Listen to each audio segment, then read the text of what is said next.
Halo Love LK. Ada beberapa jenis paragraf dalam bahasa Indonesia. Kalau kalian belum tahu jenis dan perbedaannya, tonton video ini sampai akhir ya. Kali ini, LK akan membahas mengenai jenis-jenis paragraf. Yuk simak materi berikut ini.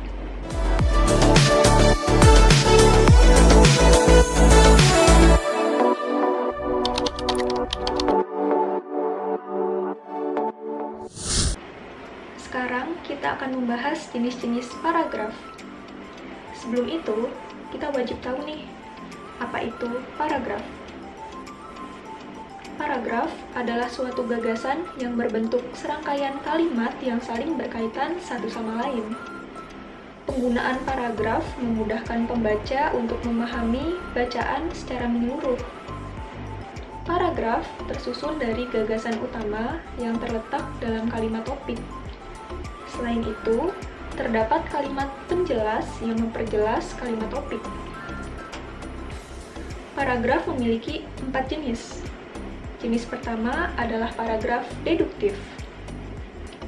Paragraf deduktif adalah paragraf yang gagasan utamanya terletak di awal paragraf. Gagasan utama atau pokok persoalan dinyatakan dalam kalimat pertama suatu paragraf. Contohnya, bekerja di perusahaan startup atau rintisan memiliki beberapa kelebihan. Pertama, kamu akan memiliki kesempatan untuk belajar membangun perusahaan dari nol secara langsung. Kedua, kamu bisa bekerja di berbagai posisi yang tersedia di perusahaan. Hal ini membuat kamu belajar banyak hal dan kemampuan semakin bertambah dan meningkat.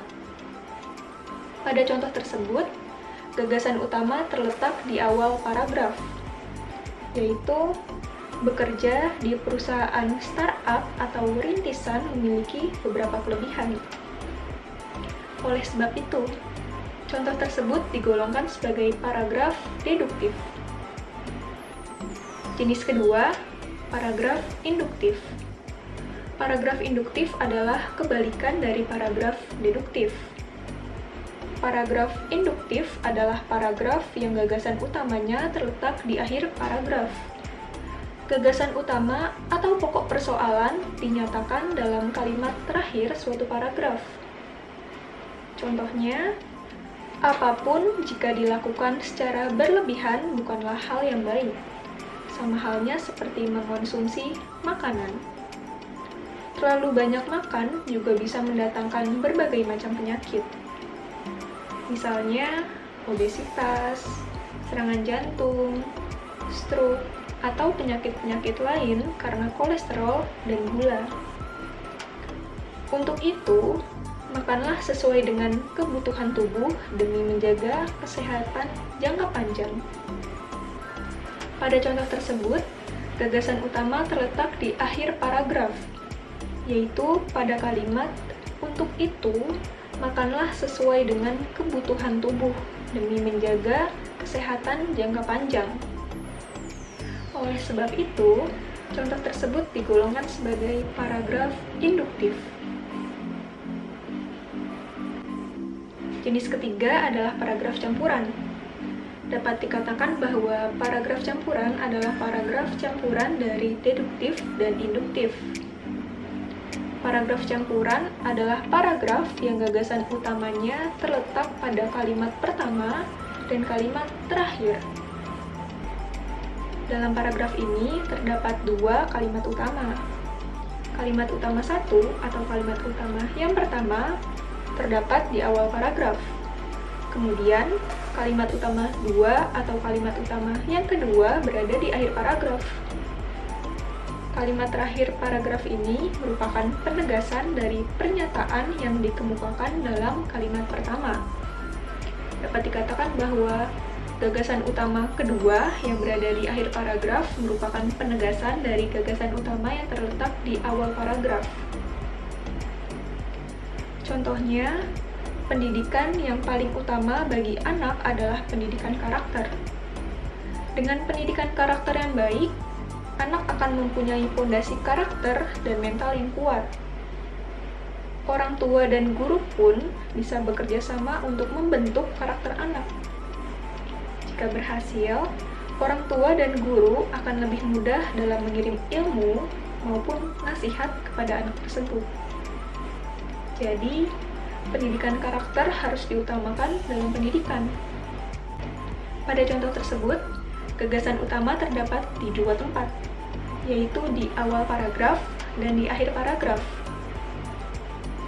Gagasan utama yang pertama yaitu pendidikan yang paling utama bagi anak adalah pendidikan karakter. Kemudian, gagasan utama yang kedua adalah jadi pendidikan karakter harus diutamakan dalam pendidikan. Jenis keempat, paragraf deskriptif atau paragraf naratif. Paragraf deskriptif atau paragraf naratif adalah paragraf yang gagasan utamanya tersebar pada seluruh kalimat. Dengan kata lain, paragraf ini tidak memiliki kalimat utama. Semua kalimatnya merupakan kalimat penjelas dengan gagasan utama yang terkandung di dalamnya. Jenis paragraf ini umumnya dijumpai pada karangan-karangan deskriptif dan naratif. Contohnya, siapa yang tidak tahu buah pisang? Buah ini dapat dengan mudah dijumpai di mana saja, baik di pasar, supermarket, atau warung makan. Rasanya yang manis dan legit memang disukai banyak orang. Buah ini tidak memiliki musim panen tertentu karena dapat berbuah sepanjang tahun.